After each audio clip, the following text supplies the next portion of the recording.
నమస్తే Bharat now news కి స్వాగతం. నా పేరు యశ్వంత్. ముందుగా హెడ్లైన్ చూద్దాం.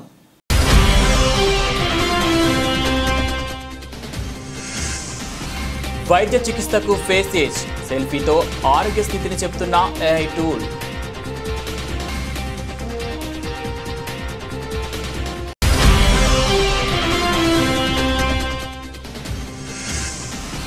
ముగిసిన మన్మోహన్ సింగ్ అంత్యక్రియలు, ప్రభుత్వ లాంఛనాలతో ముగిసిన అంతిమ యాత్ర.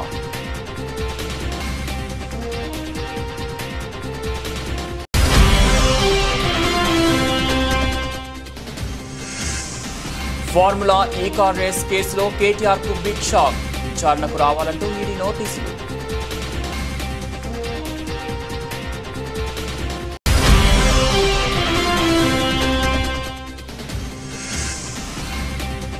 ఎంపీడీఓపై వైసీపీ నాయకుల దాడి, పవన్ కళ్యాణ్ కీలక ఆదేశాలు.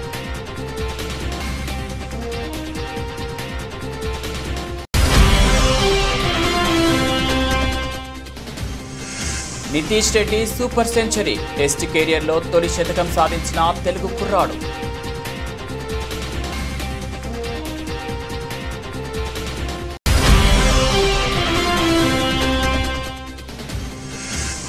మహేష్ బాబు రాజమౌళి సినిమాలో ఛాన్స్ కొట్టేసిన బాలీవుడ్ బ్యూటీ, టాలీవుడ్ లో చక్కర్లు కొడుతున్న ప్రియాంక చోప్రా పేరు.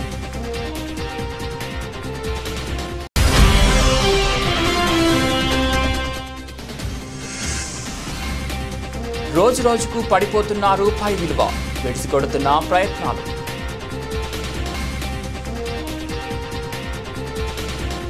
వైద్య రంగంలో కృత్రిమ మేధ అనూహ్య మార్పులను తీసుకొస్తుంది. ఇప్పటికే వైద్య చికిత్సలు, సర్జరీలకు ఆధారిత రోబోటిక్ వ్యవస్థల వినియోగం పెరుగుతుండగా ఇప్పుడు ఫేస్ ఏజ్ టూల్స్ వినియోగం మొదలైంది.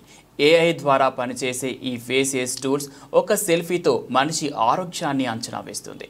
పుట్టిన తేదీ ప్రకారం వయసు ఎంత అనేది సంబంధం లేకుండా ఆరోగ్యపరంగా ఎంత వయసు అనేది తెలుస్తుంది. అమెరికా సహా పలు దేశాల్లో ఈ ఫేస్ ఏజ్ టూల్స్ను డాక్టర్లు వినియోగిస్తున్నారు. వీటి వినియోగంపై వాల్ స్ట్రీట్ జర్నల్ చేసిన పరిశీలనలో ఆసక్తికర విషయాలు వెల్లడయ్యాయి. సాధారణంగా ఏదైనా అనారోగ్య సమస్య తలెత్తి దవాఖానకు వెళ్ళినప్పుడు వైద్యులు ముందుగా వయసు అడుగుతారు. వయసును బట్టి చికిత్స అందిస్తారు. అయితే ఆరోగ్యకరమైన వ్యక్తుల్లో అసలైన వయసు కంటే బయాలజికల్ వయసు తక్కువగా ఉంటుందని, అనారోగ్య సమస్యలు ఉన్న వారిలో ఎక్కువ ఉంటుందని వైద్యులు చెబుతున్నారు. పేషెంట్లకు సరైన చికిత్స అందించేందుకు గాను వారి బయాలజికల్ ఏజ్ తెలుసుకునేందుకు ఫేస్ ఏజ్ టూల్స్ ఉపయోగపడుతున్నాయని అంటున్నారు. క్యాన్సర్ పేషెంట్లు ఎన్నాళ్ళు జీవిస్తారనేది అంచనా వేయడానికి కూడా వైద్యులకు ఈ టూల్స్ ఉపయోగపడుతున్నాయి.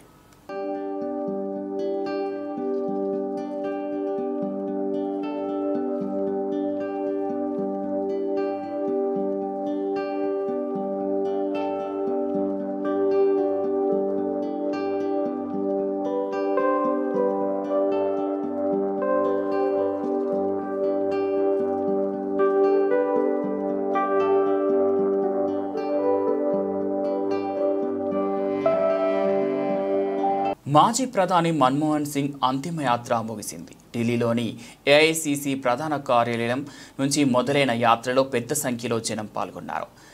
నిగంబోధ్ ఘాట్ వరకు యాత్ర కొనసాగిన యాత్ర ఉదయం 11:45 అధికారిక లాంఛనాలతో అంత్యక్రియలు నిర్వహించారు. మన్మోహన్ సింగ్ గురువారం సాయంత్రం కన్నుమూసిన విషయం తెలిసిందే.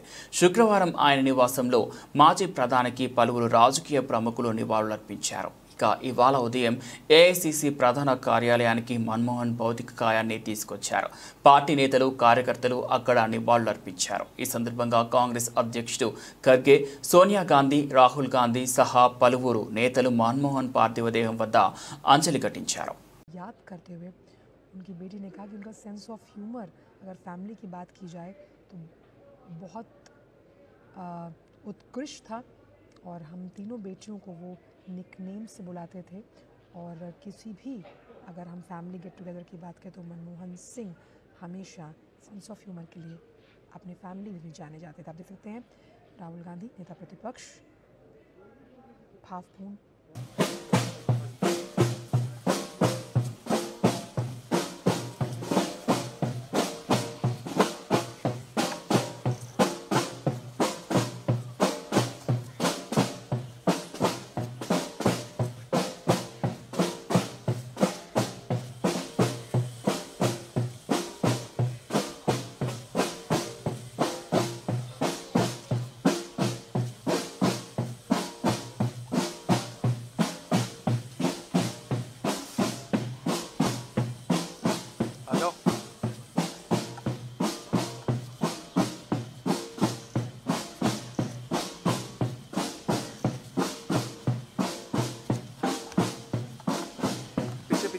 भैया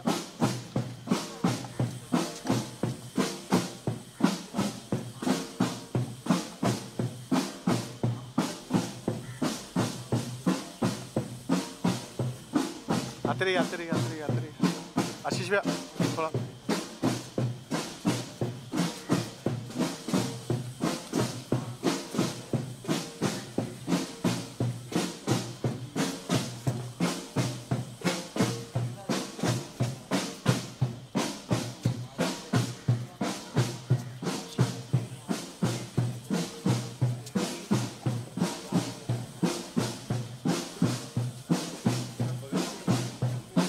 जाओ जाओ जाओ जाओ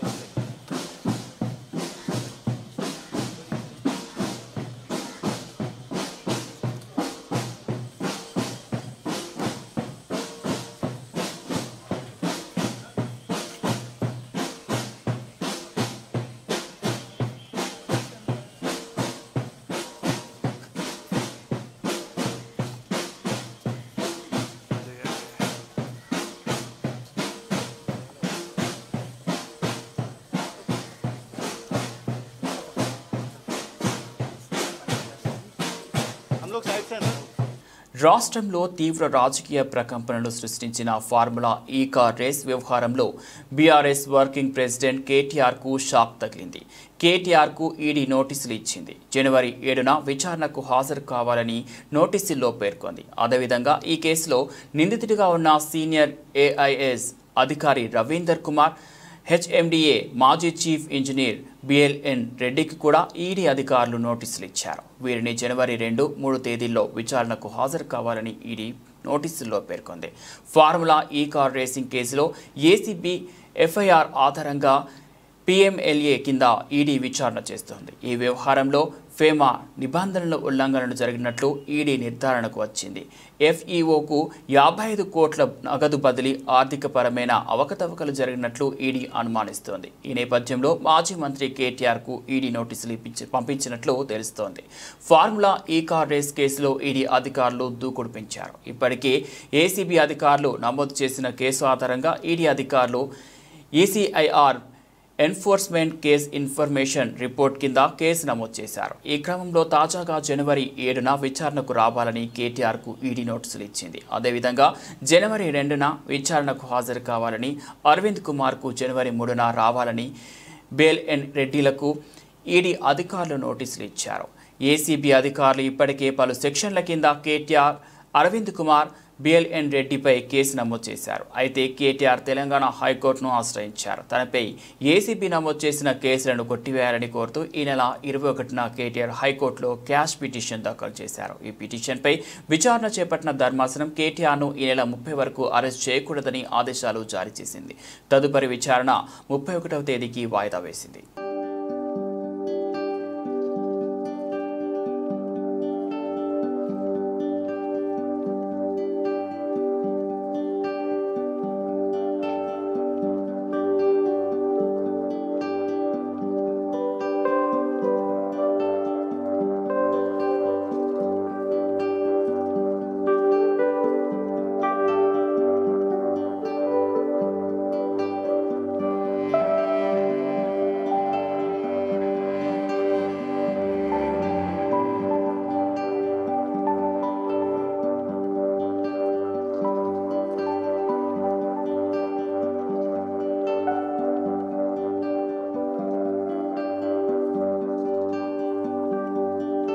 ఏపీలోని అన్నమయ్య జిల్లా గాలివీడు ఎంపీడీఓ జవహర్ బాబుపై వైసీపీ నాయకుల దాడిని డిప్యూటీ సీఎం పవన్ కళ్యాణ్ తీవ్రంగా స్పందించారు. గాలివీడు ఎంపీపీ పద్మావతమ్మ కుమారుడు సుదర్శన్ రెడ్డి ఎంపీపీ గది తాళాలు ఇవ్వాలని ఎంపీడీఓను శుక్రవారం కోరారు. ఎంపీపీ లేకుండా గది తాళాలు ఇచ్చే ప్రసక్తే లేదని కరాఖండిగా చెప్పడంతో ఒక్కసారిగా ఎంపీడీఓపై అనుచరులతో కలిసి దాడి చేసి గాయపరిచారు. గాయపడిన ఎంపీడీఓను పోలీసులు రాయచోటి ఆసుపత్రికి తరలించి చికిత్స అందజేస్తున్నారు. ఘటనపై ఎంపీడీఓ పోలీసులకు ఫిర్యాదు చేయడంతో పోలీసులు అతడిని అరెస్ట్ చేశారు. కాగా దాడి విషయాన్ని తెలుసుకున్న పంచాయతీరాజ్ గ్రామీణాభివృద్ధి శాఖ మంత్రి పవన్ కళ్యాణ్ అధికారులకు కీలక ఆదేశాలు జారీ చేశారు. మండల పరిషత్ కార్యాలయంలోకి చొరవబడి దాడికి పాల్పడిన వారిపై కఠిన చర్యలు తీసుకుంటామని అన్నారు. వీధి నిర్వహణలో ఉన్న ఎంపీడీఓపై దాడి చేయడం అప్రజాస్వామిక చర్య అని మండిపడ్డారు. ఇటువంటి దౌర్జన్యాలకు, రౌడీ చర్యలకు కూటమి ప్రభుత్వంలో తావులేదన్నారు. బాధిత ఎంపీడీఓకు మెరుగైన వైద్యం అందించాలని ఆదేశించారు.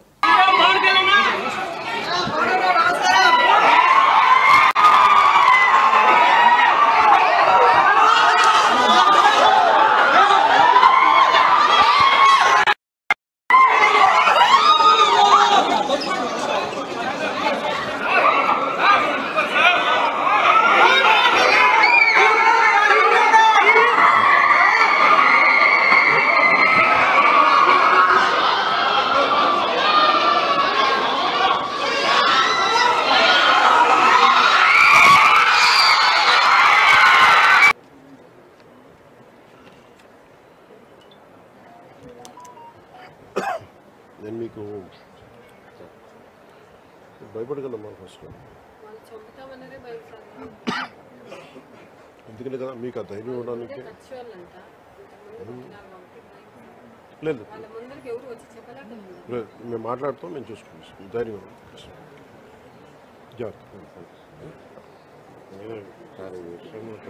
గట్టిగా చర్య సార్ నా ఒక్క నిమిషమే కదా సార్. లేదు ఇది మన చెప్పుకోలేకుండా నేను మాట్లాడుతున్నాను. నన్ను సరైన యాక్షన్ తీసుకుంటాను. ఈ సంఘటన వల్లే సార్ మీకోసం స్పెషల్గా వచ్చాము. గట్టిగా యాక్షన్ వేరే పని లేదు.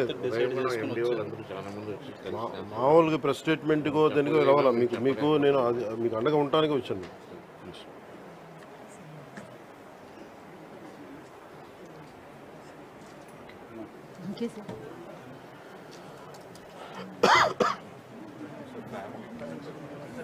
మీరు మీ నలుగురు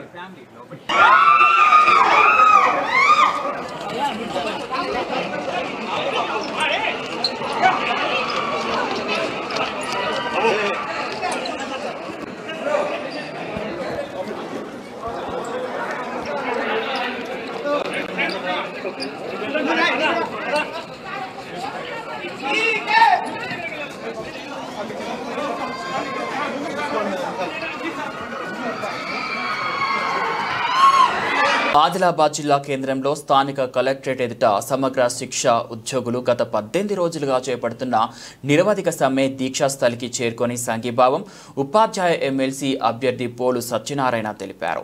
ఉపాధ్యాయ వృత్తిలో 28 సంవత్సరాలు అంకితభావంతో పనిచేసి ఉద్యోగ విరమణ పొంది సమగ్ర శిక్ష ఉద్యోగుల సమస్యల పరిష్కారం కొరకు అంకితభావంతో పనిచేయుటకు గాను ఉపాధ్యాయ ఎమ్మెల్సీగా పోటీ చేయుటకు ముందుకు వచ్చినట్లు, సమగ్ర శిక్ష ఉద్యోగులందరినీ రెగ్యులర్ చేయాలని, అప్పటి వరకు పే స్కేల్ కల్పించాలని, ప్రతి ఉద్యోగికి జీవిత బీమా 20 లక్షలు, ఆరోగ్య బీమా 10 లక్షలు సౌకర్యం కల్పించాలని, సమగ్ర శిక్ష ఉద్యోగులు ఉద్యోగ విరమణ చేసిన తర్వాత వారికి బెనిఫిట్స్ కింద 25 లక్షలు ఇవ్వాలని, ప్రభుత్వ మరియు విద్యాశాఖ నియామకాలలో వీటిని కల్పించాలని, పీటీఐలను వొకేషనల్ టీచర్గా పేరు మార్చి రెగ్యులర్ చేయాలని, సమగ్ర శిక్ష ఉద్యోగులందరికీ రింకేజ్ విధానాన్ని తొలగించాలని, ముఖ్యమంత్రి సమగ్ర శిక్ష ఉద్యోగులకు ఇచ్చిన హామీని వెంటనే నిలబెట్టుకోవాలని జిల్లా కేంద్రంలో గత 18 రోజులుగా సమగ్ర శిక్ష ఉద్యోగులు చేపట్టిన నిరవధిక సమ్మెకు సంఘీభావం తెలిపి ఈ సందర్భంగా ప్రభుత్వాన్ని డిమాండ్ చేశారు.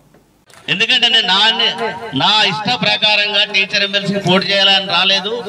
కొందరు ప్రోత్సహిస్తే మిత్రులు, శ్రేయోభిలాసులు, నేను 29 సంవత్సరాలుగా మాలేసుకుంటున్నా. 20 సంవత్సరాల నుండి శబరిమల అన్నదానం చేస్తున్నానండి.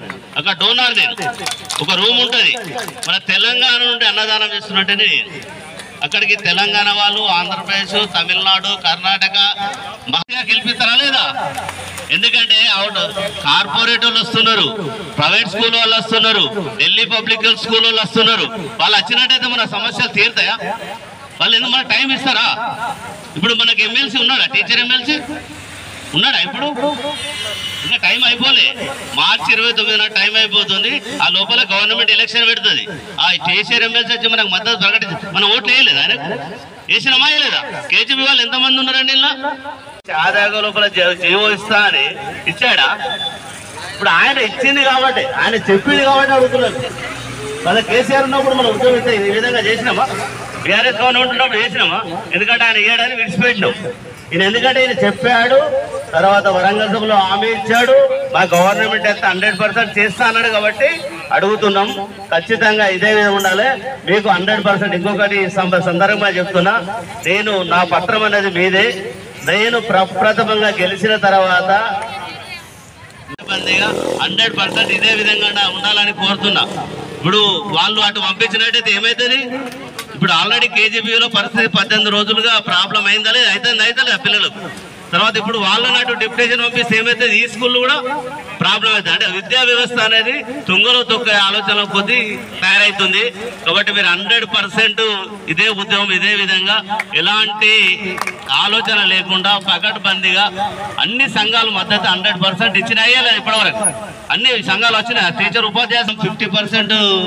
సమాజంలో శాంతిని నెలకొల్పడంలో మరియు ప్రజల తన మాన ప్రాణాలకు రక్షణ కల్పించడంలో పోలీస్ శాఖ కీలక పాత్ర పోషిస్తుందని, సమాజంలో జరుగుతున్న అనేక నేరాలను నివారించడంలో పోలీస్ శాఖ అప్రమత్తంగా ఉంటూ పౌరుల భద్రత మరియు శ్రేయస్సు కోసం అహర్నిశలు కృషి చేస్తుందని, ప్రజలకు మరింత చేరువ అవ్వాలనే ఉద్దేశంతో ప్రభుత్వం ప్రస్తుతం సమాజంలో జరుగుతున్న వివిధ రకాల సైబర్ నేరాలు, ఫోక్సో చట్టాలు, రోడ్డు ప్రమాదాల నివారణ వంటి అంశాల గురించి జిల్లా ప్రజలతో కమ్యూనిటీ పోలీసింగ్, సోషల్ మీడియా ద్వారా అవగాహన కార్యక్రమాలు నిర్వహిస్తూ జిల్లా ప్రజలను చైతన్యపరచడం జరిగింది. ఈ సంవత్సరం జిల్లా వ్యాప్తంగా 739 సీసీటీవీలను ఏర్పాటు చేయించడం జరిగింది. గత సంవత్సరం మార్చి నెలలో ప్రారంభించిన సిఈఐఆర్ పోర్టల్ ద్వారా ఈ సంవత్సరం జనవరి నుంచి ఇప్పటి వరకు వచ్చిన 5,111 దరఖాస్తులలో 2,512 సెల్ ఫోన్లను ట్రేస్ చేసి అందులో నుంచి 971 సెల్ ఫోన్లను రికవరీ చేయడం, బాధితులకు అందించడం జరిగింది. ఈ సంవత్సరం జనవరి నుంచి ఇప్పటి వరకు వచ్చిన 17,201 పాస్పోర్ట్ అప్లికేషన్లలో 17,179 అప్లికేషన్లు క్లియర్ చేయడం జరిగిందని వివరించారు. చాలా వరకు క్రైమ్ డిటెక్షన్ మరియు లా అండ్ ఆర్డర్ మెయింటెనెన్స్ అంతా కూడా బాగా చేయడం జరిగింది. సో దానిలో భాగంగా కొన్ని కొత్త ఇనిషియేటివ్స్ తీసుకున్నాము. కొన్ని సెన్సేషనల్ క్రైమ్స్ను కూడా డిటెక్ట్ చేయడం జరిగింది. అలాగే ముఖ్యంగా గాంజాయికి సంబంధించి ట్రాఫిక్ సంబంధించిన కొన్ని ఇష్యూస్ సాల్వ్ చేయడము and maximum cases property offences detect చేయడము, వీటన్నిటిని కూడా చేయడం జరిగింది. సో ముఖ్యంగా జిల్లాలో షీ టీమ్స్ని అన్నింటినీ కూడా మళ్ళీ యాక్టివేట్ చేసి వాటిల్లో ఎవరైతే ఈ ఆకతాయిలు ఉంటారో వాళ్ళందరికీ కౌన్సిలింగ్, కొన్ని కేసులలో కేసులు పెట్టడం కూడా జరిగింది. సో ముందు కొంచెం స్టాఫ్ కొరత ఉన్నా కూడా ఈ సంవత్సరం చివరిలో మనకి దాదాపు 430 మంది కొత్త కానిస్టేబుల్స్ చేరడంతో ఇంకా సంగారెడ్డి జిల్లా పోలీస్ వ్యవస్థ అనేది చాలా బలవంతంగా చాలా బలపడింది. సో దీనిలో కొన్ని ఇనిషియేటివ్స్ కనుక తీసుకుంటే ఇంపార్టెంట్ పోలీస్ స్టేషన్స్లో ఒక 7 చైల్డ్ ఫ్రెండ్లీ కార్నర్ని ఈ సంవత్సరం ఏర్పాటు చేసుకోవడం జరిగింది. అక్కడ బ్రెస్ట్ ఫీడింగ్ ఉమెన్ కానీ, చిల్డ్రన్ కానీ, children in conflict with law, juveniles ఇట్లాంటి వాళ్ళు ఎవరు వచ్చినా కూడా వాళ్ళకి ఒక ఆహ్లాదకరమైన వాతావరణం అందించడానికి చైల్డ్ ఫ్రెండ్లీ కార్నర్ని ఏర్పాటు చేసుకోవడం జరిగింది. అలాగే మన సంగారెడ్డి పారిశ్రామిక ప్రాంతం కాబట్టి డిఫరెంట్ షిఫ్ట్స్లలో అందరూ పనిచేస్తూ ఉంటారు కాబట్టి మై ఆటో ఈజ్ సేఫ్ అనే ఒక వెహికల్ సేఫ్టీ ప్రోగ్రామ్ని ఏర్పాటు చేసుకోవడం జరిగింది, క్యూఆర్ కోడ్ బేస్డ్. సో దానివల్ల మనము సంగారెడ్డిలో మన జిల్లా ఆసుపత్రిలో ఒక 2 years ఓల్డ్ కిడ్ మిస్ అయినా కూడా వితిన్ 30 hours పట్టుకోవడం జరిగింది. The main clue is with the QR code based auto number. దాంతోపాటు ఈసారి ఈ ఇయర్ దాదాపుగా లాస్ట్ ఇయర్ 8 కేసులు ఉంటే ఈసారి 24 గాంజా కేసులు పెట్టడం జరిగింది. మరియు పెద్ద మొత్తంలో గాంజాను సీజ్ చేయడం జరిగింది. ఇక్కడనే కాకుండా ఎక్కడైతే ఇంతకుముందు ఓన్లీ పట్టుకున్న వాళ్ళు ఎవరైతే సప్లయర్స్లో వాళ్ళని కాకుండా సప్లయర్స్ ఒరిస్సా నుండి కానీ ఆంధ్ర నుండి కానీ ఎవరైతే వాళ్ళు ఉన్నారో వాళ్ళని కూడా పట్టుకురావడం జరిగింది. దాంతోపాటు ఎవరి దగ్గరికి వెళ్తూ మంత్లీ దర్బార్లు పెట్టేసి భద్రాద్రి కొత్తగూడెం జిల్లా అశ్వాపురం మండలంలోని కాంగ్రెస్ పార్టీ కార్యాలయం ఓర్గంటి వీరయ్య భవనం నందు మన్మోహన్ సింగ్ చిత్రపటానికి పూలమాలలు వేసి ఘనంగా నివాళులర్పించారు. సీనియర్ కాంగ్రెస్ పార్టీ నాయకులు గాదె కేశవరెడ్డి మాట్లాడుతూ మన్మోహన్ సింగ్ కాంగ్రెస్ పార్టీ తరపున ప్రాతినిధ్యం వహిస్తూ భారతదేశానికి 2 పర్యాయాలుగా ప్రధానిగా సేవలందించి ఆర్థిక మంత్రిగా, ఆర్థిక మంత్రిత్వ శాఖ ప్రధాన సలహాదారుడుగా, కార్యదర్శిగా, ప్రణాళికా సంఘం చైర్మన్గా, ఆర్బీఐ గవర్నర్గా, యూనివర్సిటీ గ్రాంట్స్ కమిటీ చైర్మన్ వంటి అత్యున్నత స్థాయి బాధ్యతలు నిర్వహించారు.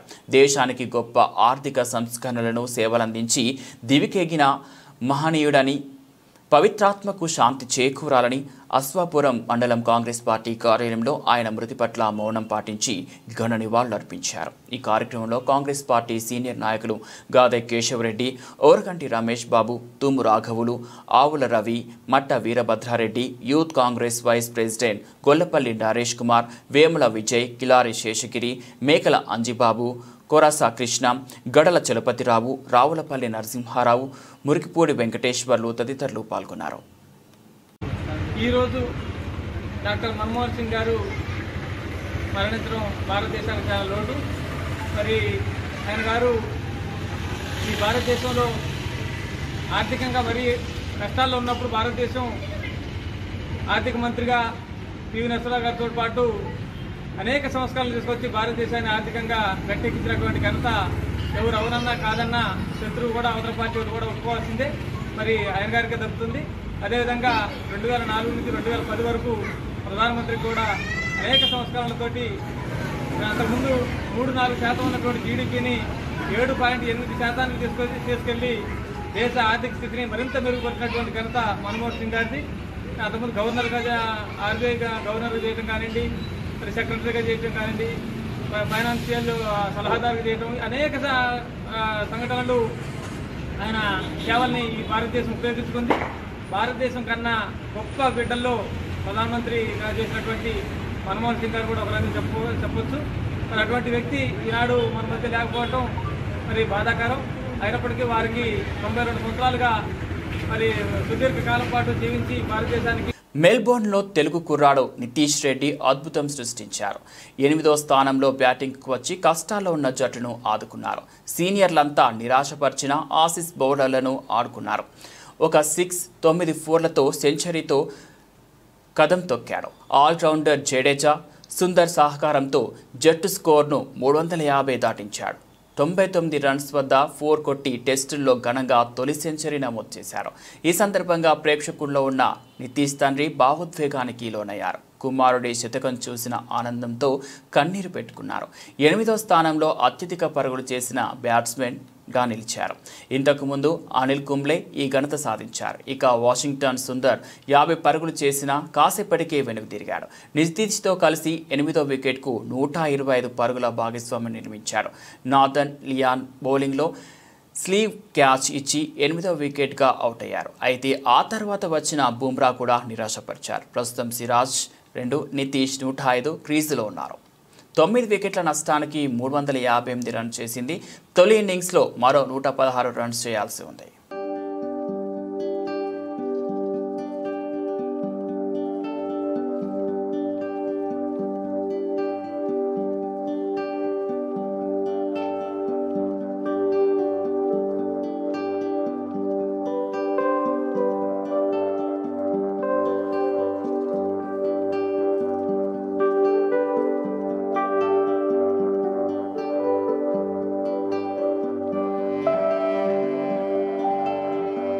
టాలీవుడ్ దర్శక దిగ్గజం ఎస్ఎస్ రాజమౌళి, సూపర్ స్టార్ మహేష్ బాబు కోంబోలో SSMB 29 మూవీ తెరకెక్కనున్న సంగతి తెలిసింది. ఈ మూవీకి సంబంధించిన ప్రీ ప్రొడక్షన్ పనులు కూడా శరవేగంగా సాగుతున్నాయి.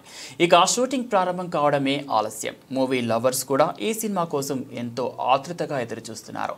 హాలీవుడ్ సినిమాను తలపించేలా ఈ సినిమా ఉండబోతుందని రాజమౌళి ఇప్పటికే హింట్ ఇచ్చారు. అయితే మహేష్ బాబు సరసన బాలీవుడ్ బ్యూటీ ఛాన్స్ కొట్టేసినట్లు ఫిలిం ఇండస్ట్రీలో వినిపిస్తోంది.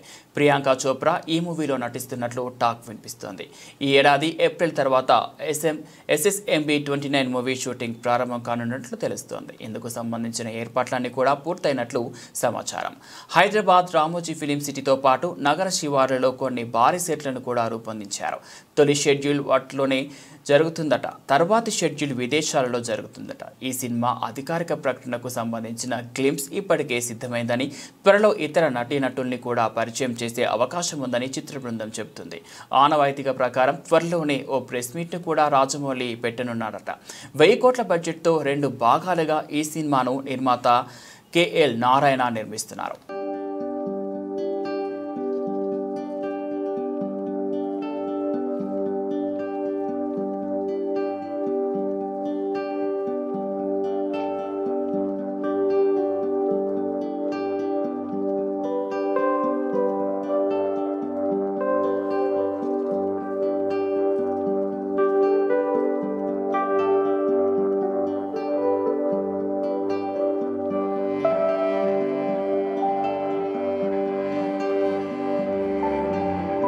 కరెన్సీ పతనాన్ని అడ్డుకోవడానికి చేస్తున్న ప్రయత్నాలు బెడిసికొడుతున్నాయి. దీంతో రోజుకొక కనిష్ట స్థాయికి పడిపోతున్న విలువ శుక్రవారం ఏకంగా పాతాళ లోకంలోకి జారుకుంది. ఇంటెడాలో 85.80 స్థాయికి పడిపోయిన డాలర్ రూపీ ఎక్స్చేంజ్ రేటు పతనాన్ని అడ్డుకోవడానికి రిజర్వ్ బ్యాంక్ అన్ని అస్త్రాలను సంధించడంతో చివర్లో ఈ భారీ పతనాన్ని తగ్గించుకోగలిగింది. దేశీయ ఈక్విటీ మార్కెట్లు భారీగా పుంజుకోవడంతో రూపాయి పతనానికి అడ్డుకట్ట వేసింది. 85.31 వద్ద ప్రారంభమైన డాలర్తో పోలిస్తే రూపాయి మారకం విలువ ఇంటర్డేలో 53 పైసలు కుంగి చారిత్రక కనిష్ట స్థాయి 85.80కి చేరుకుంది. సెంట్రల్ బ్యాంక్ జోక్యంతో భారీ నష్టాల నుంచి కోలుకొని చివరకు 21 పైసల నష్టంతో 85.48 వద్ద ముగిసింది. గడిచిన 2 ఏళ్లలో ఒకే రోజు ఇంతటి స్థాయిలో పతనం చెందడం ఇదే తొలిసారి. ఫిబ్రవరి 2, 2023న రూపాయి విలువ అత్యధికంగా 68 పైసలు పడిపోయింది. విషయం తెలిసిందే.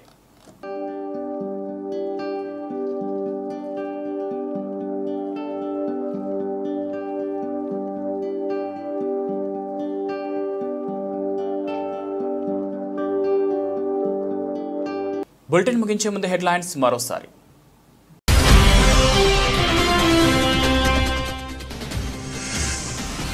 వైద్య చికిత్సకు ఫేసేజ్ సెల్ఫీతో ఆరోగ్య స్థితిని చెప్తున్న ఏఐ టూల్.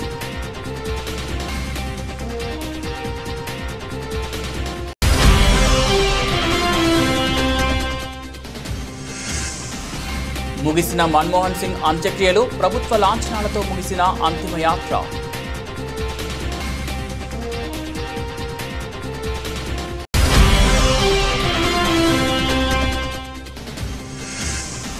ఫార్ములా ఈ కార్ రేస్ కేసులో కేటీఆర్కు బిగ్ షాక్. విచారణకు రావాలంటూ ఈడీ నోటీసులు.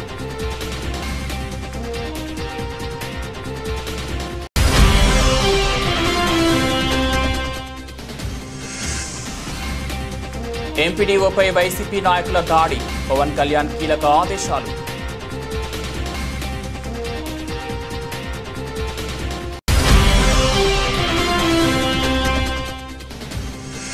Nitish Reddy super century, test కెరియర్లో తొలి శతకం సాధించిన తెలుగు కుర్రాడు.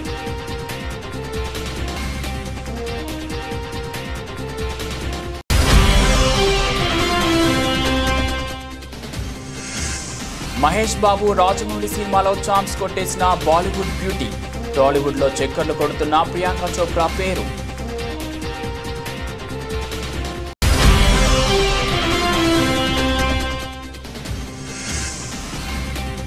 రోజు రోజుకు పడిపోతున్న రూపాయి విలువ, బెడిసికొడుతున్న ప్రయత్నాలు.